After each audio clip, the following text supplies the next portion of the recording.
Hello and welcome to Golden Studios. This is the first video in the side scroller series. If you just want the basic template, it is free to download, link in the description. If you want to skip the entire course to get the pro version, it is $5 on my Gumroad, link in the description. The pro version includes coin and star pickup, health pickup, enemies, widgets such as intro, main menu, working video settings, a working save and load game, 3 finished levels, and a timer, and more. In this video, we'll be creating the basic mechanics of a side scroller. So to get started, we're going to go into a third person. They used to have a side scroller template, but now we just have to create it manually. I'm just going to call mine side scroller tutorial.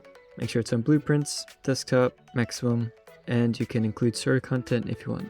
So once that opens up, we're just going to delete a few things. So you can see I've deleted everything on the right side of the screen, and then I've just scaled these down to match this. Going to our player start, we just want to drag this over here. And now you can see we have a basic side scroller setup. Next, we're going to go into the third person, blueprints, and the character. In here, we can just delete the camera input because we don't need that.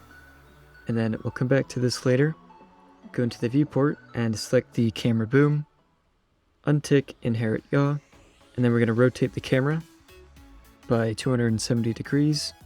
So now if we play, you can see that it's sideways, although the controls are now messed up. So we're going to go back to the event graph and switch a few things around here. So we're just going to delete this, and then copy this, paste it over here. And we don't need any of this stuff.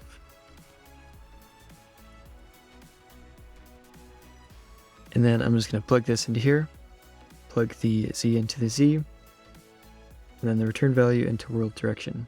So now if we play, you can see the controls are working just like a side scroller. Now one more thing we're going to do, it can be kind of hard if you drag it in and you're trying to get them, all the cubes and stuff all lined up. Well, there's an easy way to do it. We're going to go into Edit, Project Settings, and then we're going to scroll all the way down to Editor, and then 2D, and then Enable Snap Layers, and we're going to keep it as Y.